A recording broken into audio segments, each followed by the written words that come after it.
Right, for Nutrient, getting out and about here at Durham Park, and I'm catching up with Jamie Lee Bryans. Firstly, welcome back and congratulations. Thank you, thank you. The congratulations obviously is for the name change because your nuptials, wedding, must have been good. A nice little year for you so far. Yeah, it's been a busy year, a wedding, a baby, horses. Lots going on. Acknell, back in the winner's circle Saturday night. I know he's a farm favourite. He's got, there's a brother to him going through the Melbourne sale as well, three-quarter brother to him going through the sales, but must be just so satisfying getting him back into that winner's circle. Yeah, obviously. He's a once-in-a-lifetime horse, and he didn't come back his first couple of runs that great, and he had a few hard runs, which wasn't ideal because he had an extended period of time off. But, credit to Emma and Clayton, they've got him back, and, Jody drove him well the other night and he went really good. So he's a credit to the farm, he's a credit to Emma and Clayton as well. He's got rock star looks, doesn't he? You have to look at him every time you see him, especially a couple of those photos when he's coming back. And he's a lad. Anyone that's seen him at the races, he's definitely a lad. There's no problems there.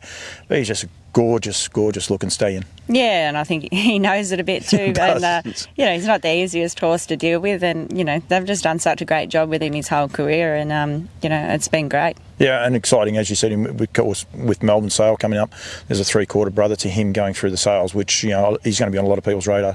Yeah, obviously he's a standout colt that we've got going to Melbourne. Is he black? He's not, no. He's a lighter coloured horse, a little bit of bling, bit of white on him, and he's obviously the standout of the draft going down there, and so he should be. But we've sort of got a good variety going to Melbourne this year, so there's a bit of everything there for everyone. Just for the farm branding too, Beyond Your Light returned to the winner's circle last night in Tassie, which is always great.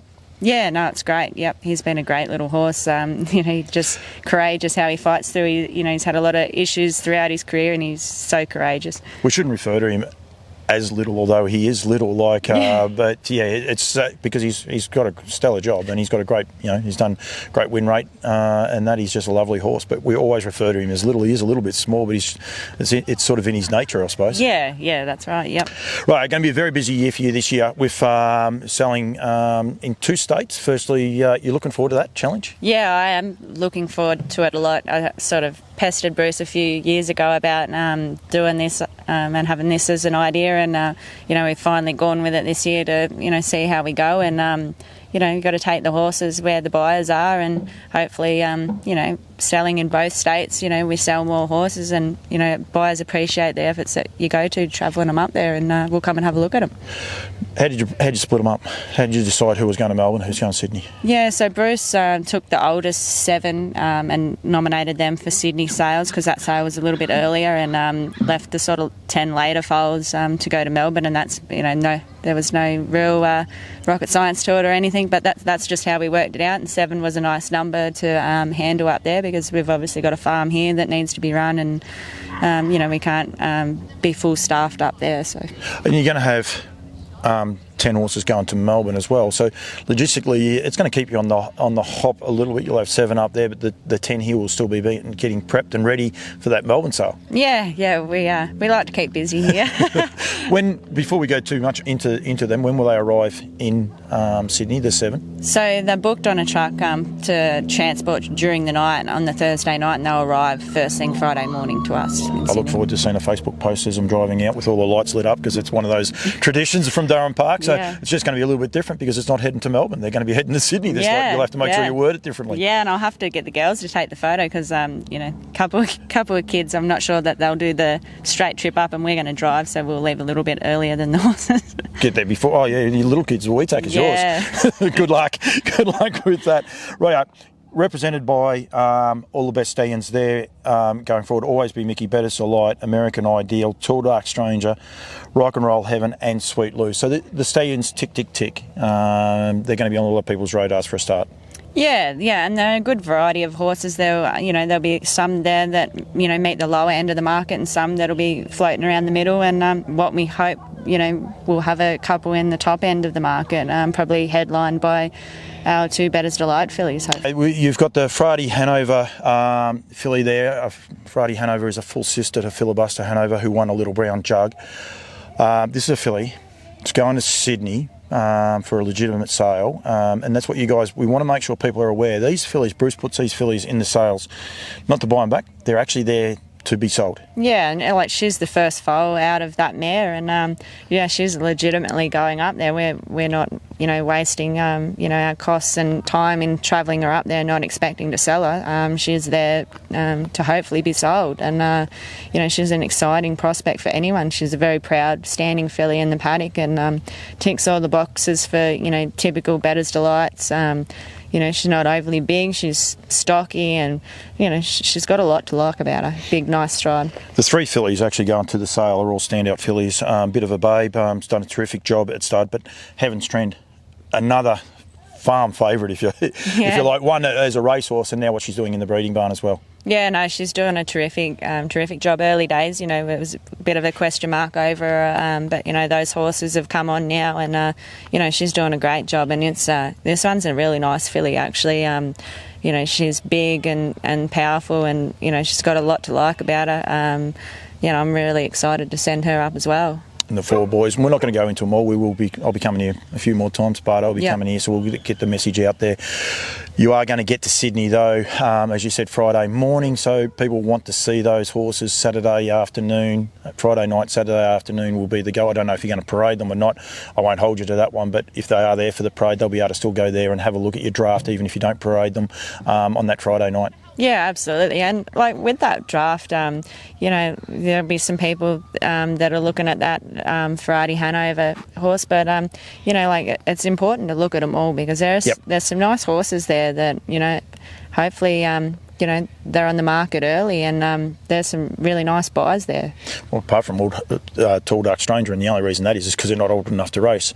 The rest are winning, and they're all winning good races. The stallions that are represented, they just keep knocking up great wins. Yeah, that's right. Yep. And that's the only one there. 10 horses going to Melbourne. These are the 10 youngest ones, so that's pretty simple there. Again, though, represented with stallions. Ride High is Seaside, down by the Seaside, who's just doing an amazing job. American Ideal, who unfortunately is no longer with us, and he's the same thing. He keeps leaving great winners everywhere. Always Be Mickey, we mentioned there before. Bettor's Delight, Trotter, Pastor Stephen, and then Sweet Lou as well. So that, again, ticking those stallions.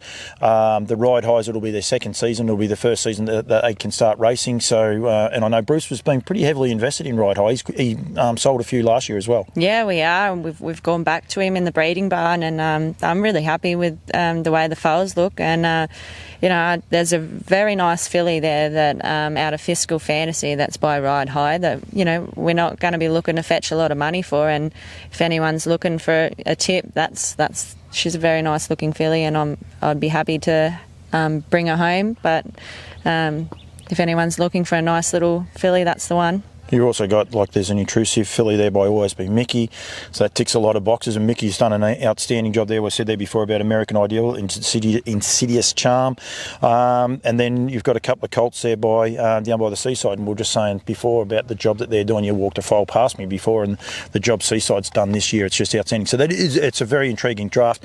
We're not even going to touch on Bettor's Delights and a couple of the other ones there, because it's just a great little draft of horses with a bit of everything. Yeah, that's what I'm trying to get out there is, you can find something down the lower end that, goes pretty good. I'd be surprised if that Fiscal Fantasy filly couldn't run. She won't be there with a lot of money on her. And, it's not just all about it's nice to have the top end horses, but there's some nice fillies and colts in that middle of the road sort of area.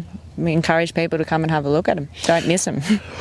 How far from Melbourne to here? 50 minutes, yeah. With the Summer Carnival coming up, late January, February, right through, plus a few country cups, plus people having holidays, anyone travelling to Victoria from any interstates, your doors are open. Pretty much through that Christmas break. We'll let you guys get through Christmas. You've got a couple of wee little takers, but after Christmas, it's all hands on deck. Yeah, we're sort of bound to Durham Park 24/7. So yeah, whenever really, I'm available. We want people to come here and have a look. And as you said to me when that foal walked past, you want people to come and look at these foals so they can see the development in these horses, like later on when they come to the yearling sales next year, because there's that opportunity as well. And it's one of those things, Clayton Tonkin.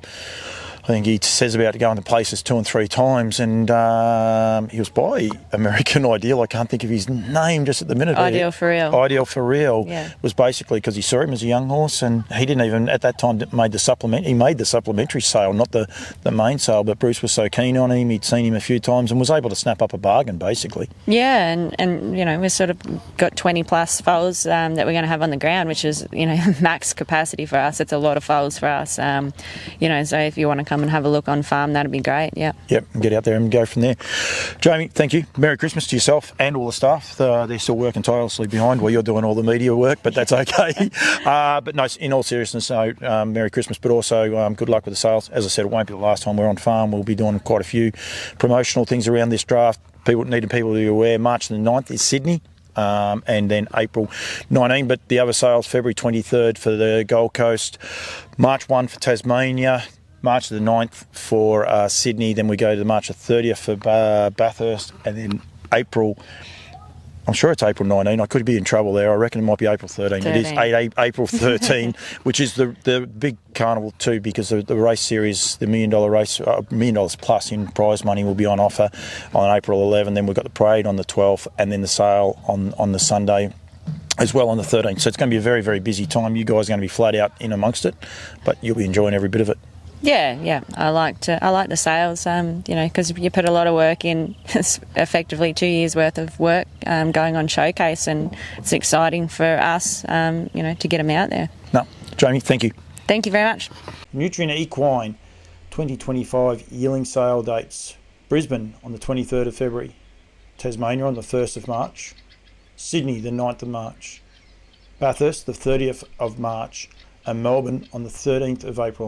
For more information, contact the team at Nutrient Equine, Mark Barton and Gemma Smallman, or go to nutrientequine.com.au.